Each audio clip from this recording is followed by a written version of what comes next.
మొదటి తిమోతికి రాసిన పత్రిక 3వ అధ్యాయం. ఎవడైనను అధ్యక్ష పదవిని ఆశించిన ఎడల అట్టివాడు దొడ్డ పనిని అపేక్షించుచున్నాడన్న మాట నమ్మదగినది.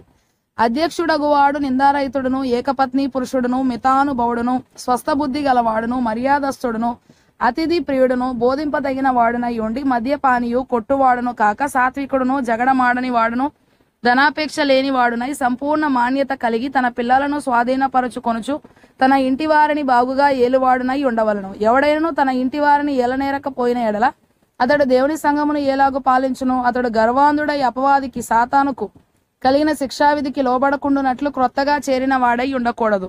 మరియు అతడు నిందపాలై అపవాది సాతానుకు ఊరిలో పడిపోకుండునట్లు సంఘమునకు వెలుపటి వారి చేత మంచి సాక్ష్యము పొందిన వాడై ఉండవలను. అలాగుననే పరిచారకులు మాన్యులై ఉండి ద్విమనస్కులను, నాలుకలు గలవారు, మిగుల మద్యపానాసక్తులను, దుర్లాభమును అపేక్షించు వారునై ఉండక విశ్వాస మర్మమును పవిత్రమైన మనస్సాక్షితో గైకొను వారై ఉండవలను.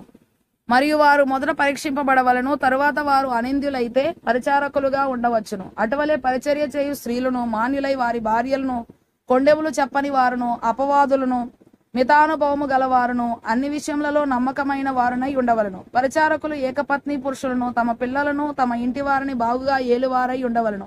పరిచారకులై ఉండి ఆ పనిని బాగుగా నెరవేర్చిన వారు మంచి పదవిని సంపాదించుకొని క్రీస్తు యేసునందలి విశ్వాసమందు బహుధైర్యము గలవారగుదురు.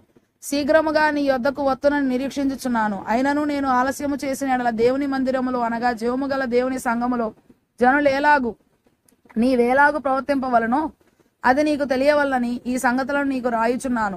ఆ సంఘము సత్యమునకు ఆధారమునై ఉన్నది. నిరాక్షేపముగా దైవభక్తిని గూర్చిన మర్మము గొప్పదై ఉన్నది. ఆయన సశరీరుడుగా ప్రత్యక్షుడయ్యను. ఆత్మ విషయమున నీతిపరుడని తీర్పు నొందెను. దేవదూతలకు కనబడెను. రక్షకుడని జనములలో ప్రకటింపబడెను. లోకమందు నమ్మబడెను. ఆరోహణుడై తేజోమయుడయ్యను.